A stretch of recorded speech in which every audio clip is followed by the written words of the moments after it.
today I'm going to be talking about what I learned from running alone. Learning how to run alone. And I'm going to actually grab something real quick for show and tell because we need them. Okay, here we go. So, the story goes I started running last summer. I started running 2 summers ago, back in 2024. And the reason I started running was because I wanted to be faster than my friend. He said he could run a 6 minute mile, and I thought, how hard could that be to run a 6 minute mile? And little did I know that running this 6 minute mile, or my friend running this 6 minute mile, would change the way that I thought about running myself. So, one story that really affects my journey of running alone was that my first ever track season, we had this award ceremony for our team where everybody would get awards from the year that they earned. And as I sat there in that gym while everybody was getting awards, I really thought I was going to get one.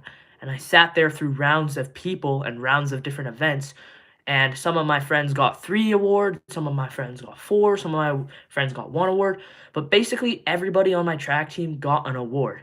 Well, I waited till the very end, and I didn't end up getting anything. I didn't get a medal, I didn't get a ribbon, I didn't even qualify for any awards because I wasn't fast enough, like, at all. I was, like, really bad my first season of track. And so I used this as fuel to continue to run and become a better athlete. And I said to myself, right before the next season, I said, I'm going to come back with a medal no matter what I do. No matter what I do, I'm going to come back with a medal. And that's exactly what I strived to do. So fast forward a little bit longer. So the season ends in like what, June? And it's the heat of the summer. So this is chapter one of the story. Chapter one is the actual runs, okay? The runs were blazing hot. Blazing hot. In reality, I didn't expect these runs to be burning hot.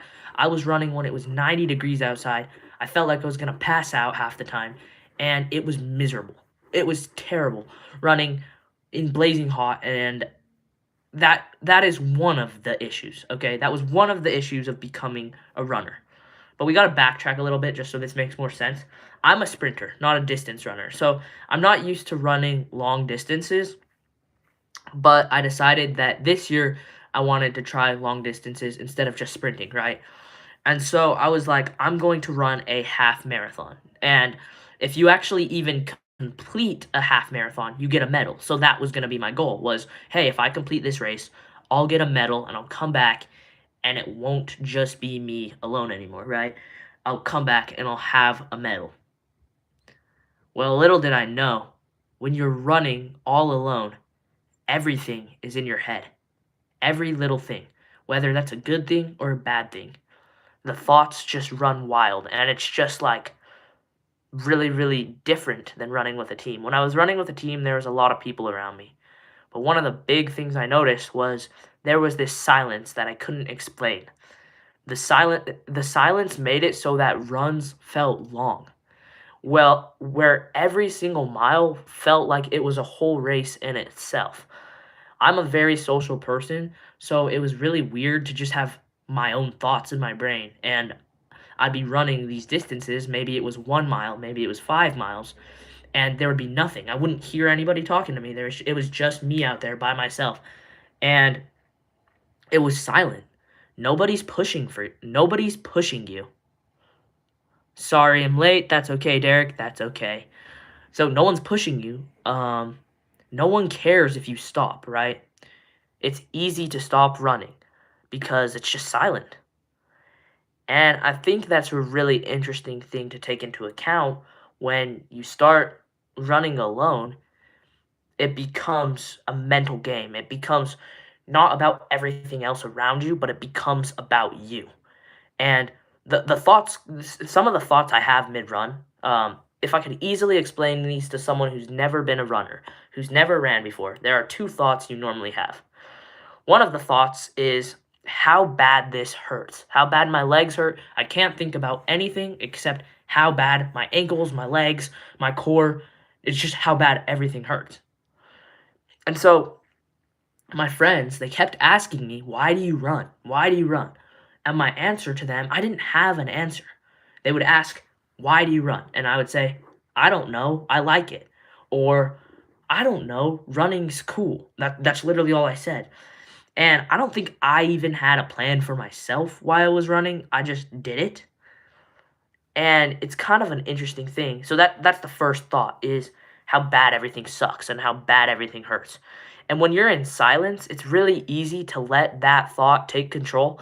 The thought of everything just sucking, everything um, being difficult, because you're by yourself. So there's no one telling you to keep going.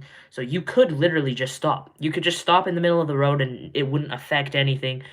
So, like, having someone there makes it much easier. Um, and then the second thought that you can have, the interesting second thought is your thoughts slow down. You almost forget about the world.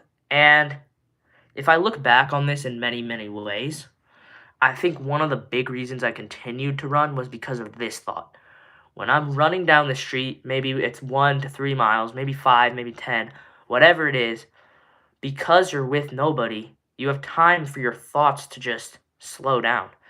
And at some point while you are running, you forget about everything. You forget about the bad stuff in your life. You forget about the stress that's going on. You forget about school. You forget about friends. And it's just you and yourself and the steps that you are taking during that run. And this is called a runner's high. And this runner's high is one of the reasons a lot of people run, and it feels really, really good. There are two different parts of the runner's high. One of them is that your body just feels unstoppable, like you could run forever because you're in a rhythm and you're breathing really well. And it's really hard to achieve this runner's high. You have to put in a lot of work to be able to achieve it. But once you get it, you will always want to chase that runner's high again. And the other part of the runner's high is just forgetting about everything except running. Like, the best way to explain it is like a movie. Like, everything cancels out in your brain, and all you can hear is your steps on the ground and yourself breathing. And you're like taking in all the surroundings around you, and you're taking in what's going on in the world, but you almost cancel everything out, and it's really, really interesting. And this runner's high is what kept me going. So if I had to answer this question again, um, what would I do? Okay, this is it's kind of hard because I'm like trying to like record something and like make sure that I get what I needed to talk about, but it's just interesting, like, and that's the big part. So this runner's high is what kept me coming back, and I just ran for literally months and months on end. I ran through the snow when it was snowing so hard and it was freezing cold. I would wake up at 6 a.m. every morning and it would be 30 degrees outside and my hands would almost fall off by the end of the run. I went on a run one day of the summer when it was pouring rain so hard that I came back and it looked like I just took a shower. I took off my shirt during that run and like things were flooding all over the neighborhood. Like it was just pouring rain. I survived this stuff because it was a choice of mine to do. I think a lot of people, when it comes to sports, they feel like they're forced into it, and that's just not the case. If you don't want to do something, you don't have to.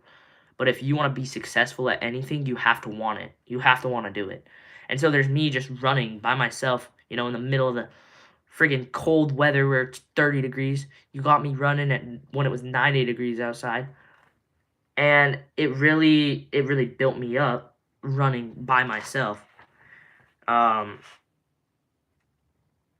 some of the self-doubt that you face during these runs are, am I strong enough to finish this out?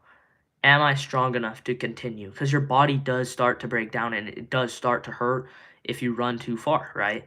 Like if I'm used to running 1 mile and I end up running 2 miles in a day, that second mile is usually really painful. I've had a lot of self-doubt, like, the first year that I didn't get any awards, the self-doubt was through the roof. I felt like I was slow, I felt like I didn't really deserve to run because I didn't get an award, I didn't get anything, and I didn't place well, right? And so that's something that happens in life a lot, is you doubt yourself. And the best way that I found to get past that is to just continue the best you can, right? Take more steps towards the goal you want. I don't think you're slow after the last live. Thank you so much. Thank you so much. I've gotten a lot quicker. I've gotten a lot quicker. So I think, yeah, that's one of the big things. It's just, this is like the why. Why do you run alone? Why do I run alone as a human, you know? And that's what I'm kind of trying to explain, why I run alone. The next thing I want to talk about is, what does it feel like when you're pulling up and you're just by yourself, no tent, no teammates, you know, standing at the start line. So for me, we're going to talk about the mindset shift right now.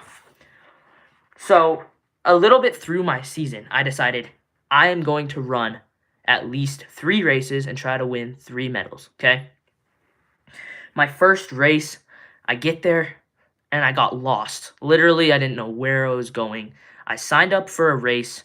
It wasn't with a team. It was like a local race, okay? So, like, there wasn't a team there with me. My mom just dropped me off, and I was racing there alone. It was a 10K, which, if you don't know running, a 10K is 6.2 miles. So I decided to run this 10K with basically no training, and I'm like, I legitimately might die during this run. I might pass out. I have no idea. And I get to the start line, and I race, and I find this random running buddy, this lady. She was trying to run like an 8-minute mile pace. So I decided to stick behind her so that I could do the race, because sometimes doing things with people is better than doing things alone. That's a big, big thing I've learned about running. Running alone is great in its own senses, but it's also really hard in a lot of ways. So I stuck behind her, and she paced me to an 8-minute mile. And then what I ended up doing was I ended up at the end running as fast as I could with all the energy I had left and passing her. So I placed 10th place out of like 100 racers. And that was my first ever road race. And it was this race right here. It was just like a charity 10K. My time was 50 minutes and 34 seconds. It doesn't sound like a good time. 50 minutes, okay? So I finished 6 miles in 50 minutes. So that's like an average pace of like, what, 8-minute mile pace or something. Hi, I see y'all both, Joseph Lopez and Derek Meyershoe, both in the chat. So the mindset shift that happened, not a bad time. Yeah, it's okay. Yeah. It's not a bad time. Okay, good. Okay.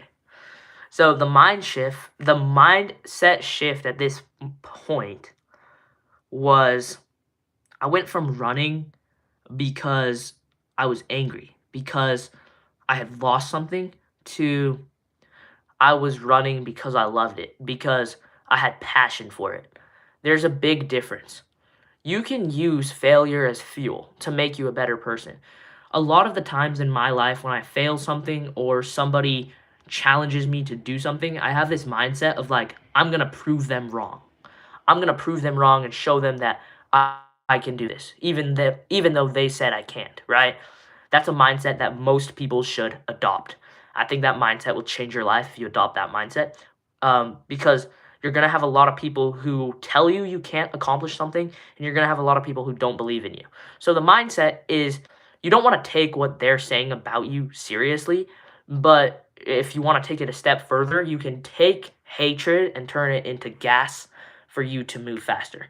So basically, I didn't make this race. So I didn't make any awards in my track season. So I used that, and I'm like, I'm gonna get some awards, right? That's exactly what I did. So the mindset shift that happened after this race was, wow, I think I actually have something going for me, because I finished a race that was 6 miles long. And back then, 6 miles for me was incredible. Yours is 16 minutes. That's pretty good. That's really good.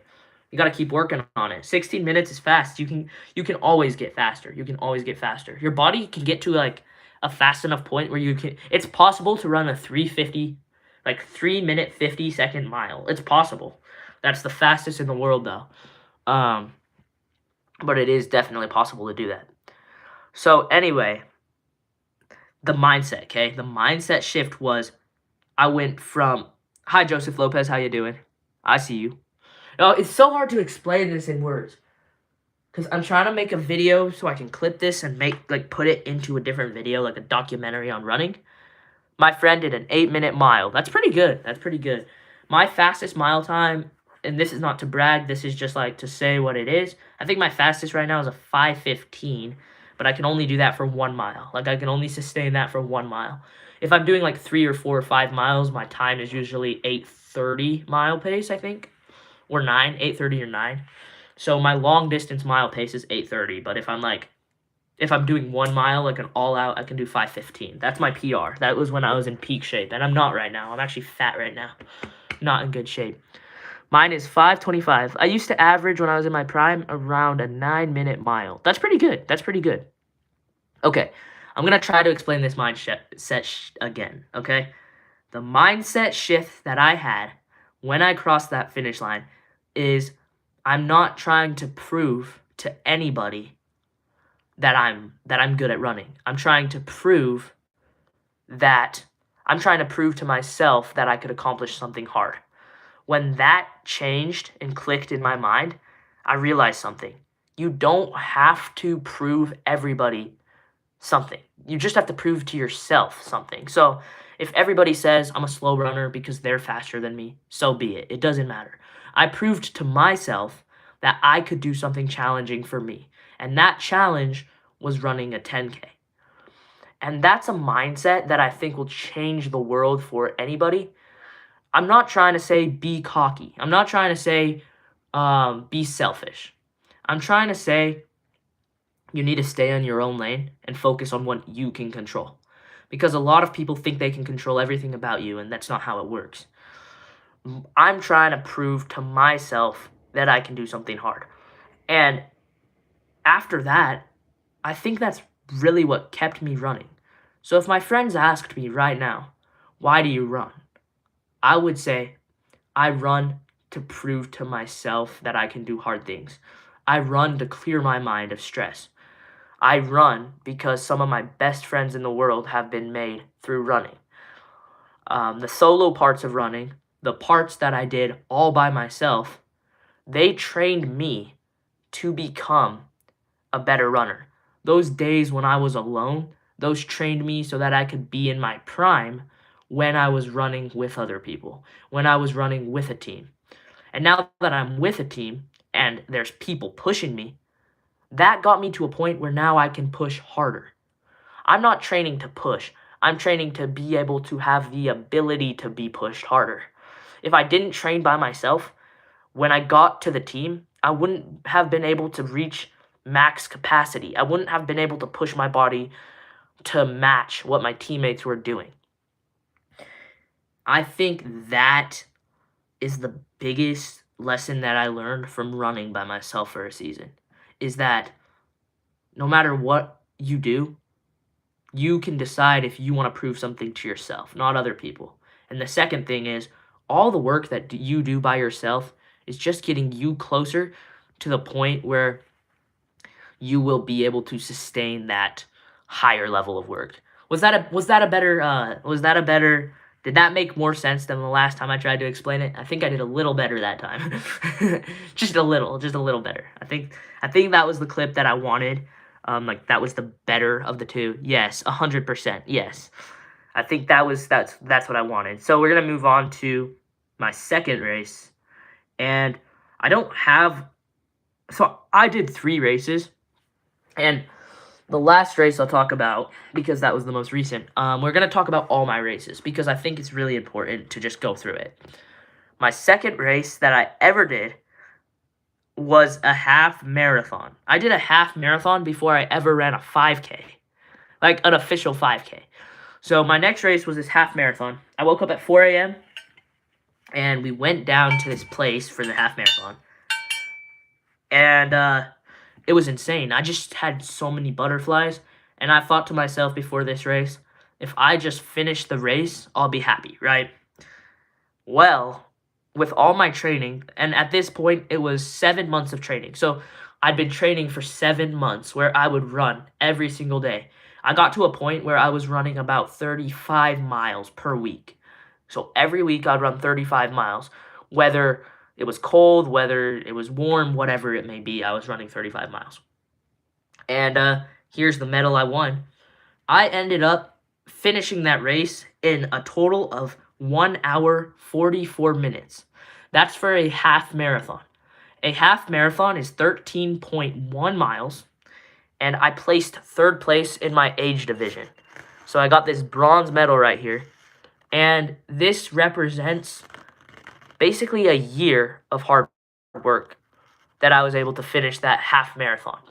And I think the lesson I learned from this race is that even though your work doesn't seem like it's going to pay off, it doesn't seem like these early morning runs are going to do anything, it doesn't seem like those early days in the gym are going to do anything, eventually you will hit a breaking point where you break through and succeed. No matter what you do, there will be a breaking point. There's two breaking points. There's a point where you get broken or a point where you break free, okay? That's the difference. You break free or you get broken. And running this half marathon, I decided I'm not getting broken. I'm going to break free. So I ran this half marathon in 1 hour 44. And I think that's amazing. I think that was one of the greatest things I've done so far in my athletic career. But I also think it just shows me that all the pain is eventually going to turn out into something good. D1 Football says, yo, I'm back. What's up, D1 Football? I'm getting a lot of hearts. I love that. Derek says, W medal. Thank you so much. So no matter what you guys want to do, I think you guys should try two different things. Try it alone without people to see if you're mentally strong enough to do what you say you're going to do. If you do it alone, you can do it with people. That's what I've learned. If you can practice every day all by yourself, you can do it with people. It's actually easier with people because people are going to tell you how to advance. People are going to push you even harder, right? Your coach is going to say, you need to do it like this. And when you're around people, this is human nature. You get cocky, just a little bit cocky when you're around people. And with that little bit of cockiness, you get better because you're like, I need to impress someone. I need to impress someone. And so if you can train by yourself when nobody's watching, when nobody cares about you, when it's cold, when it's dark, when you feel all alone, that means if you can do that, you can do anything. That means you can literally train by yourself. Bro, keep this up, and I swear you'll make it to what you want to become. Thank you so much, D1 Football. That means the world to me. I think everybody who's watching this, if you have a goal, get to it. I don't care if you have 100 people watching you, 1,000 people watching you, or just yourself. You have to get to this point where you are trying to prove something to yourself and not everybody else. When I make these videos, I used to make videos that were super cocky and super about proving to the world how good I was at baseball or how good I was at sports.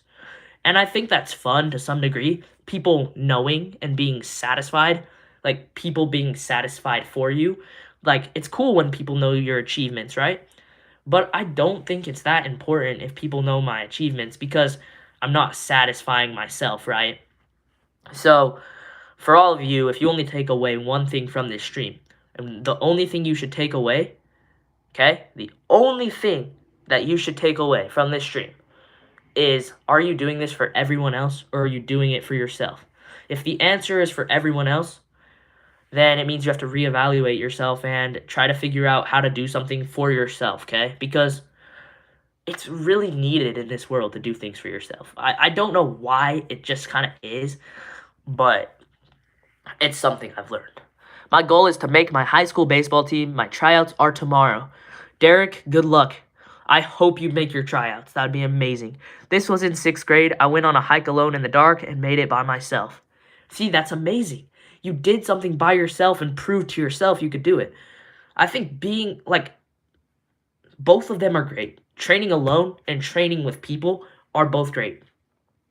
Training alone builds discipline. Training with people builds community. You need both of those in your life. You need community and you need family members to help you along your journey. You need friends to help you along your journey. But building alone builds a type of character that building with a team doesn't do. That's why I've actually played a variety of sports in my life. I was one time a fencer in my life. I did sword fighting. And in sword fighting, it's a solo sport. So everything rides on me. If I lose the match, it's my fault. If I suck and just don't do well, it's my fault. And if I'm playing baseball, it doesn't just rely on me. It relies on my team to play their best too. If my team plays bad and I play good, we still lose as a team. We don't win, we lose altogether, right?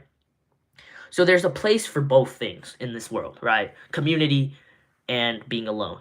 But what I've noticed too is like I've progressed the fastest when I'm doing things alone. I don't know what that is about, but I think it's just because I'm in this mindset where I can lock in better. Oh, I want to learn fencing. That sport's dope. Yeah, fencing's a pretty cool sport. I did that for a long time. I was actually a national champion like for my state. It was crazy. But I don't do fencing anymore, which is sad.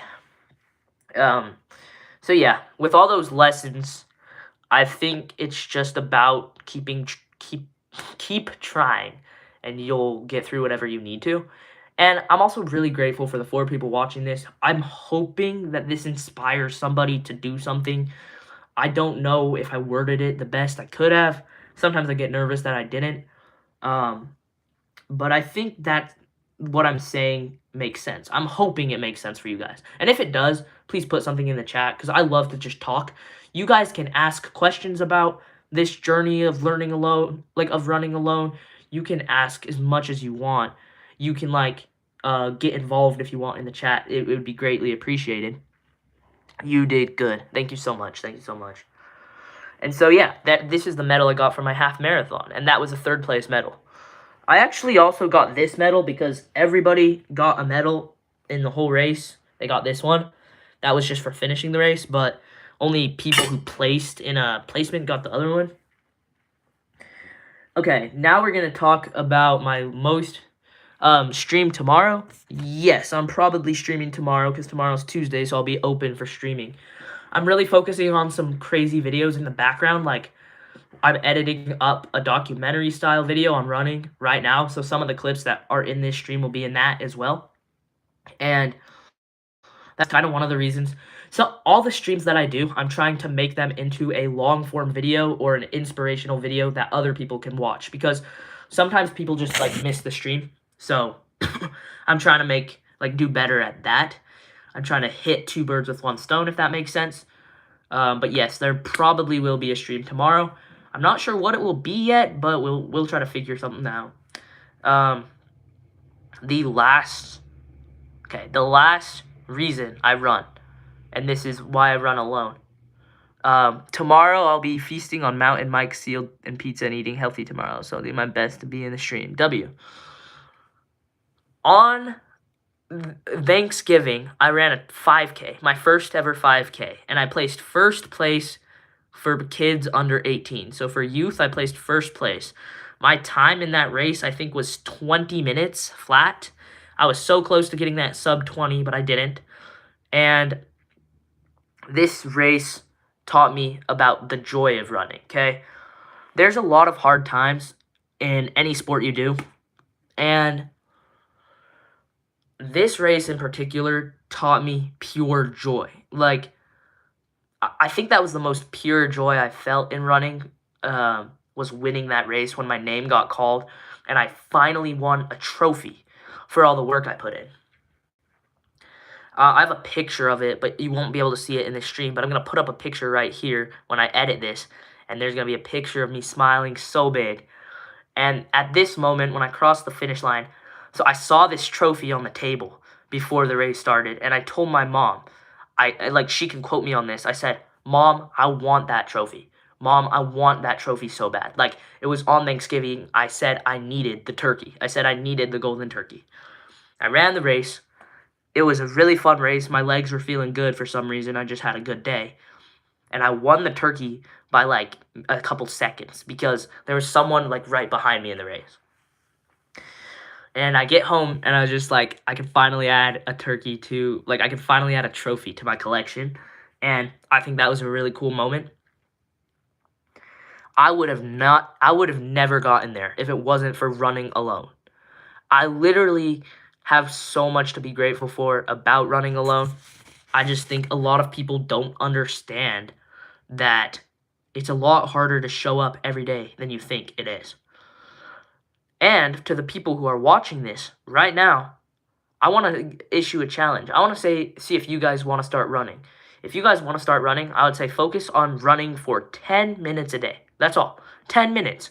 You could even be jogging and walking during that 10 minutes. But get out, move your body, and at some point, you'll understand what I mean by the runner's high. The way that you feel disconnected from everything while running. You have to go through the hard to feel that way, but when you do, it makes a big difference. And I have a way too many trophies from soccer in my house, running out of room, and one almost broke my foot because of the cheap glue. That's crazy. That is crazy. Dude, I love just hopping on YouTube, talking with y'all about discipline, and I really do hope that someday, somewhere, I'm helping somebody with these streams. I really think that ever since I started doing sports, I used to just think it was about me, but I think right now where I'm at, I just want somebody else to be able to enjoy the same things that I do, you know? Because in life, there's going to be a time where whoever's watching this and me, we're not going to be able to play sports anymore. So what's the impact we've made on the world, right? And the impact I want to make is I want to help other people make decisions where they are able to have the same joy. Because maybe you don't get joy out of running. Maybe you don't like running. Maybe you don't like baseball. But whatever you like, I hope that you pursue that. For my entire life, I've been small. I'm not the biggest kid. I'm 5'2". I'm short. I'm 118 pounds. I've said this so many times. For my entire life, I've been small, underestimated, and I wasn't given the right cards, so to speak, right? I wasn't given the right cards to play sports. I can't play basketball because I'm too short. Can't play football because I'm too small.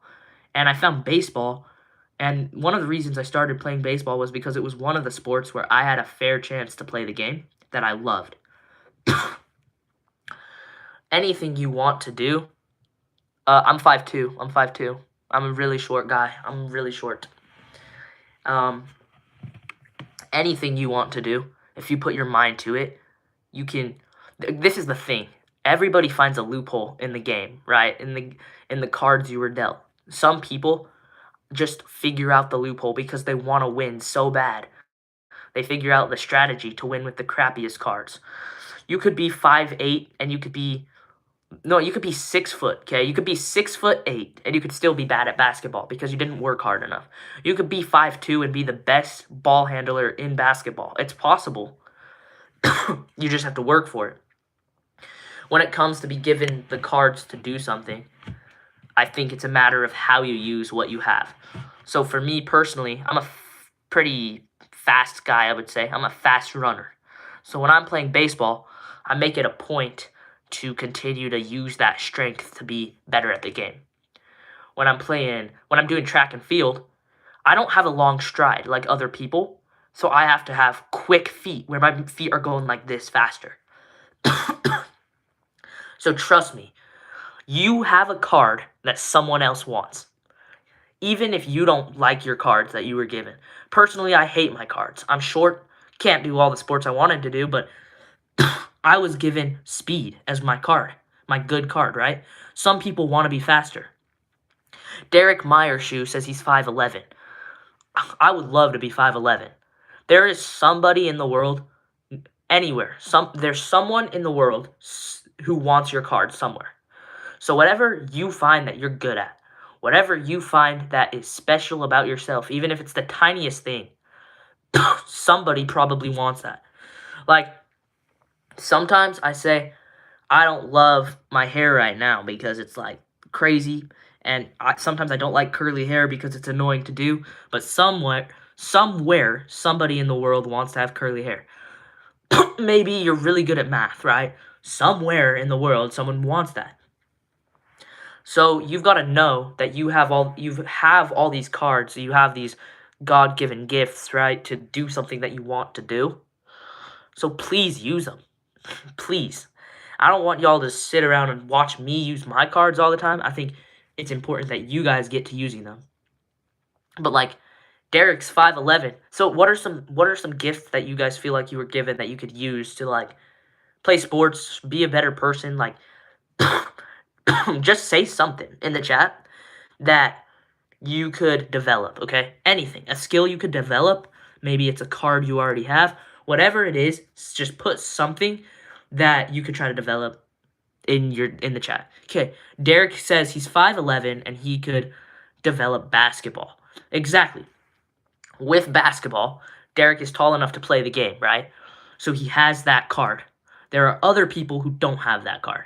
So now Derek has the opportunity. Is he going to throw that card in the trash, or is he going to use it? I was given the gift of being quick. So I do track and field because I'm fast, right? But that doesn't mean I'm strong. I'm really weak when it comes to being in the gym. Like, I suck at lifting. Soccer, but retired as of now, but I'm still legendary at soccer. Joseph Lopez likes soccer. There's someone in the world who wants that ability to play soccer. There's some kid somewhere who wishes they were legendary at soccer, and they just aren't right now. So my tie-in to this, okay, my tie-in of the day for this little segment that we were recording, please play your cards. Please do it. You're not supposed to gatekeep your skills. You're not supposed to bury the talents you were given, your skills, right? You're not supposed to just say, I am good at talking to people. I'm going to be shy and sit in a corner. If you're good at something, develop that, and it will lead to other things. I wasn't good at most sports, but because I'm fast, I've been able to play baseball for like a long time. I made it to the high school level because I was fast and because I worked hard. So this is the skill that I want you guys to all develop who are watching. Develop the skill of having discipline and being able to have an unshakable ability to try and an unshakable ability to fail and keep going. If you fail, get back up. If you try and you don't make it, keep going. You can have those terrible days where you just want to quit, where everything's not going right, but after that day, you have to forget about it, just keep going. I hope that what I said made sense. I kind of went all over the place today, but I love just chatting, and I think this is one of the things that I want to do with myself, and I want to just talk, with people. So, yeah, that's all I got to say. So how did you guys enjoy the stream? Was it good? This is day 13 of streaming every day for 100 days. I am committing to make a stream for the next 100 days until I can grow on YouTube and also improve myself in a different way. I used to dominate at indoor soccer, futsal of when the amount of time you are given to possess the ball is limited. Oh, yeah. I know futsal. My friends play futsal. I'm actually not good at soccer. I've never really played it, but my friends are really good. I know a couple people who are like really, really, really good soccer players. Dude, I went on a run today and now I just can't stop coughing. I'm like all the time. It's not the best. Not the best at all. But yeah, that's my rant of the day. Now we can just kind of talk for a little bit. If y'all have any questions, if y'all want to hear any more stories, ask away about them. Also, we can talk and try to plan out the next stream. We got 20 more minutes on this stream. My rule is to stream for an hour, but today we've gotten through the things I needed to. The sub count currently is 1,171 at the time of this recording. We got 3 viewers on. I used to be called the Magician of Soccer. That's pretty cool. That's a pretty good nickname. My nickname is Big Dog because I'm really small. So when I'm playing baseball, they'll yell, "Big Dog, let's go!" Yeah, that's my nickname's Big Dog, and I like it. I like that nickname a lot. Yeah. As far as streaming goes, streams are going to be maybe a little bit less frequent, and we're going to try to plan them out so that we can get the best stories told, but also explain things just like we did today. I think that's a good way to go about it because in the future I want to make documentary style videos where I talk about sports and um, different things like that. I want to talk about sports. I want to talk about growing in high school, and that's exactly like what you guys will see on the channel. I'm so grateful for y'all, but I'm not gonna yap your guys' ears out because that would be a bad thing. So I'll see y'all in the next stream. We're 40 minutes in. Thank you so much for being here. I love you guys. Thank you so much.